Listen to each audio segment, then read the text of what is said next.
छोड़ने के लिए जब जाती है कि जाओ, प्रभु राम ने आपको माता सीता की खोज के लिए आपको चुना है, तो बोले मैं तो बड़ा भाग्यशाली हूँ, मुझे प्रभु राम ने अपनी सेवा के लिए चुना है। बोले लेकिन मेरी एक शर्त है, मैं माता सीता की खोज तो करने जाऊंगा, लेकिन मेरी एक शर्त है। बोले वो क्या? बोले शर्त मेरी वो ये है कि जब मैं माता सीता की खोज करके लौटूं तो आप सभी बानर सेना जो सब यहाँ हैं, जो मुझे छोड़ने आए हैं, वो सब जब मैं लौट के आऊँ तो मेरा यहीं पे प्रतीक्षा करिएगा। आप यहाँ से जाएंगे नहीं कहीं भी। अब समुद्र के किनारे में अगर कहीं जाऊँ और मैं सिरोही परिवार को कह दूँ समुद्र के किनारे मेरी प्रतीक्षा करना, तो मेरी प्रतीक्षा करेगा कोई? बिल्कुल नहीं करेगा। क्यों? क्योंकि समुद्र का पानी पीने योग्य नहीं, खाने को वहाँ भोजन नहीं जंगल में, तो कैसे प्रतीक्षा करोगे? लेकिन हनुमान जी ने कहा कि मैं जब तक ना लौटूं तब तक मेरी प्रतीक्षा करना। बोले अच्छा ठीक है हनुमान जी प्रतीक्षा करेंगे, लेकिन ये तो बताओ क्यों? सारे बंदर एक दूसरे की शक्ल देखने लगे। ये लोग खाने को खाना नहीं, पीने को भोजन नहीं, पीने को पानी नहीं, और कह रहे प्रतीक्षा करना। ये तो बताओ क्यों प्रतीक्षा करें? बोले प्रतीक्षा इसलिए करो कि जब मैं माता सीता की खोज करके लौटूं तो ये सूचना सबसे पहले जामवंत जी मैं आपको दूंगा, और उसके बाद ये सूचना आप प्रभु राम को देंगे। बोले क्यों? काम तो करेंगे आप, और मैं क्यों सूचना दूं? आप आके खुद डायरेक्ट राम जी को बताओ ना। बोले नहीं, कार्य मैं भले ही करूंगा, मुझे प्रभु राम ने चुना है, लेकिन मैं ये चाहता हूं कि इस कार्य का जो फल है वो हम सब में बट जाए। इसलिए आप सब लोग मेरी यहाँ पे प्रतीक्षा कीजिए। आज के समय में कोई ऐसा है कि काम करे दूसरा और फल दूसरों को मिलने की सोचे? बेटा है कोई? आज के समय में कोई ऐसा है कि काम मैं करूं और मेरा फल तुम्हारी पड़ोसी को मिल जाए? है कोई ऐसा? कोई नहीं है। सोचते मैंने काम किया तो फल भी मुझे ही मिलना चाहिए। लेकिन ये याद रखिए, जब आप दूसरों के हित की बात करते हैं तो भगवान अपने आप आपका हित करता है। लेकिन आज के समय में हम लोग दूसरों के हित की बात नहीं, दूसरों को बिगाड़ने की बात ज़्यादा करते हैं, हित की बात नहीं करते। ये गुण सिर्फ हनुमान जी के अंदर था। क्या? कि सबका भला करे भगवान, सब पे राम जी की कृपा होनी चाहिए। इसीलिए हनुमान जी पे कितनी बड़ी कृपा मेरे राम जी की। आपने पूरे भारत देश के अंदर आप घूम के देख लीजिए, आपको राम जी का मंदिर शहर में एक आध मिलेगा, लेकिन गली गली चौराहे चौराहे कोने कोने पर हनुमान जी का मंदिर मिल जाता है। क्यों मिल जाता है? क्योंकि उन्होंने सेवा को अपना जीवन बनाया। सेवा परमो धर्म, सेवा से बड़ा कोई धर्म नहीं। और वो कभी किसी की बुराई, किसी की चुगली नहीं करते थे, कभी किसी का निरादर नहीं करते थे। जिसने जो कह दिया सबका सम्मान, चाहे वो राक्षस हो, चाहे वो दुराचारी हो, चाहे अत्याचारी हो, चाहे कोई भी हो, हर एक का सम्मान कर दिया। बोले ठीक है, हम आपकी प्रतीक्षा करेंगे। हनुमान जी चल दिए, और कैसे चले? जैसे हवाई जहाज में कोई बैठा है, कौन कौन बैठा है? Very good. हवाई जहाज में जब आप बैठते हैं तो हवाई जहाज नीचे से ऐसे जाता है, ऐसे करके हनुमान जी जिमी अमोघ, लिखा है बकायदा, जैसे तीर कमान लिखता है ना, जिमी अमोघ रघुपति करवाना, यही भांति चलेगा। हवा की तेज की गति से चलती है, और चलते समय रास्ते में एक मैनाक पर्वत था। मैनाक पर्वत ने बाबा से प्रार्थना करी, बाबा थोड़ा सा विश्राम कर लोगे तो मेरी लाज बच जाएगी, मुझ पर भी आपकी कृपा हो जाएगी। तो हनुमान जी बोले मुझे राम के काम के बिना विश्राम नहीं मिलेगा, मुझे पहले प्रभु का काम करना है। क्या करना है? प्रभु का, मुझे प्रभु का काम करना है। तो बोले अच्छा ठीक है, आपको प्रभु का काम करना है तो कोई बात नहीं, लेकिन एक आपसे विनती है, थोड़ा सा विश्राम।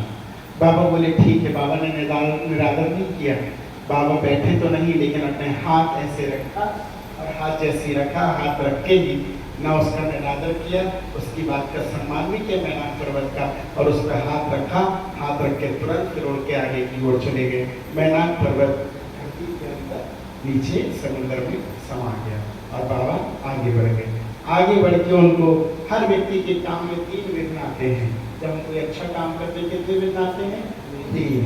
तो पहला विघ्न हनुमान जी के जीवन में आया। कहाँ से आ रहा है? कौन बताएगा?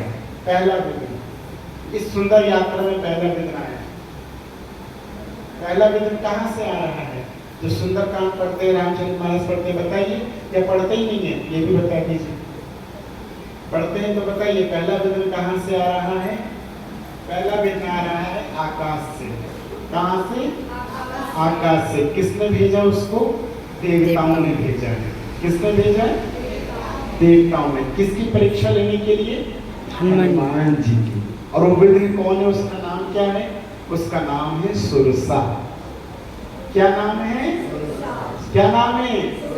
मुझे प्रश्न उत्तर चाहिए। जो अच्छा उत्तर देगा उसको 10 रुपए इनाम में मिलेंगे, और जो गलत उत्तर देगा उसको 20 रुपए रिटर्न करने पड़ेंगे, 10 के डबल। इसलिए याद रखो, बोलना भी है और नहीं बोलोगे तो उसको 50 देने पड़ेंगे। इसलिए बोलना भी है, सारी कंडीशन है यहाँ पे।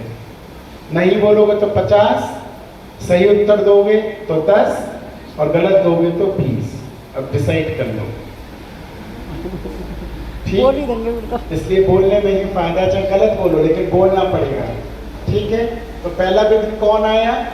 सुरसा। सुरसा कौन है? सर्पों की माता।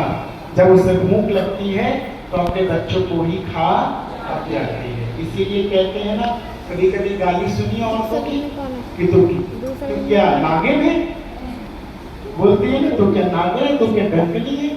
तो ये वही नागिन, क्योंकि जब उसे भूख लगती है तो बच्चों को भी अपने खा जाती है। हनुमान जी को कहती है, ये हनुमान कहाँ जा रहे हो? बोले माता की खोज करने जा रहा हूँ।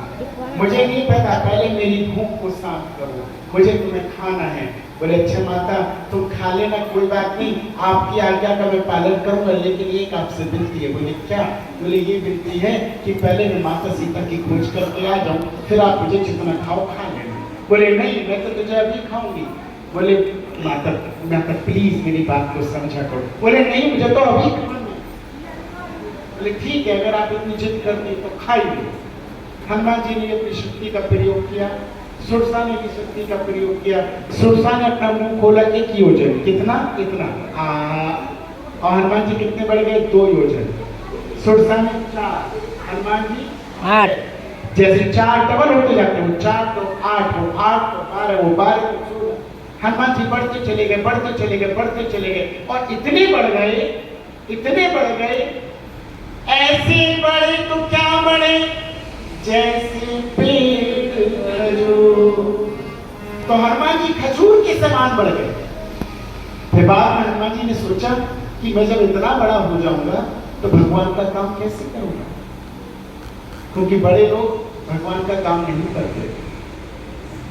भगवान का काम करना है तो क्या बनना पड़ता है? छोटा बनना पड़ता है। बोले छोटा बन के भगवान का काम कर लूंगा, बड़ा बन के भगवान का काम नहीं कर पाऊंगा, इसलिए मुझे क्या होना पड़ेगा? छोटा होना पड़ेगा। हनुमान जी इतने में ही जब उनके मन में ध्यान आए कि नहीं, मुझे तो राम का काम करना है, ये मेरे प्रभु का काम करना है, मैं ये क्या गलती कर बैठा। तो हनुमान जी तुरंत छोटे हो गए, और छोटे होके सुरसा का, क्योंकि उन्होंने किसी का निरादर नहीं किया, सबका सम्मान किया, और छोटे होके सुरसा के मुंह में घुस गए। सुरसा अपना मुंह भी बंद नहीं कर पाई राक्षसी, और प्रतिमा लगा के बाहर आके सुरसा मैया को प्रणाम कर लिया। सुरसा माँ बोली कि हाँ, मैं जानती हूँ तू बहुत बुद्धिमानी है। अब देखिएगा, देवताओं ने किसको भेजा? सुरसा को भेजा। किसकी परीक्षा लेने? हनुमान जी की। क्या आप माताओं से एक प्रश्न करता हूँ, आज की जनरेशन क्यों बिगड़ रही है? आज की जनरेशन में गैप क्यों आ रहा है? क्यों? क्योंकि पहले की माता ये कहती थी कि मेरे बेटे को कहीं गलती करते देखो तो उसको मारते हुए घर में लाना। लेकिन आजकल की माता क्या कहती हैं कि अगर मेरा गलती कर लिया और तुम अगर इसे पकड़ के ले आई तो तेरा सर फोड़ दूंगी। आजकल आपके बच्चे की जो गलती बता दे, उसकी माँ के लिए सबसे बड़ा दुश्मन वही होता है। क्यों माता जी? सही बात है, गलत? क्योंकि हमें तो अपनी माता जी को, मेरी माता जी बैठे मुझे याद है, हमारी माता जी जब पापा जी के साथ हमारे पिताजी पुलिस में थे तो चली जाया करती थी, तो बोल के जाती थी गली मोहल्ले वालों से, इनका ध्यान रखना, अगर ये गलती करें तो 4 जूते मारना। अड़ोसी पड़ोसी से बोल के जाती थी। तो हम लोग डर के मारे सख्त रहते थे, तो गलती नहीं करते थे जीवन में। इसीलिए व्यासपीठ पर बैठ के रामचरितमानस का पाठ कर रहे हैं। अगर नहीं कह के जाती तो आज हम भी कहीं ना कहीं गुंडागर्दी कर रहे होते, आवारागर्दी कर रहे होते। क्यों? क्योंकि जब बच्चा कहीं सड़क पे स्मोकिंग कर रहा होता है तो पड़ोसी देख तो लेता है लेकिन बताता नहीं है। क्यों? क्योंकि इसके घर जाके अगर इसकी गलती बताऊंगा तो इसकी मां तो पहले मेरा ही सर फोड़ देगी, इस डर के मारे बताता नहीं है। तो आप बताइए जनरेशन गैप आया है या नहीं? ये सही है, उचित है या अनुचित? अगर बच्चा गलती करे तो उसकी गलती को बताना चाहिए। अगर बच्चा गलती करेगा तो अड़ोसी पड़ोसी को देखेगा तो डर के मारे भले ही कुछ ना कहे, लेकिन पड़ोस सम्मान के मारे उस सिगरेट बोलते हैं, सिगरेट बोलते जो सिगरेट सिगरेट सिगरेट उसको तोड़ के फेंक देगा ऐसे, और पीछे ऐसे खड़ा हो जाएगा कि मतलब कुछ करेंगे, डर के मारे कम से कम। लेकिन आज बड़े बूढ़े निकल रहे हैं और बच्चे बड़े बूढ़ों के साथ बैठ के बच्चे ड्रिंक कर रहे हैं।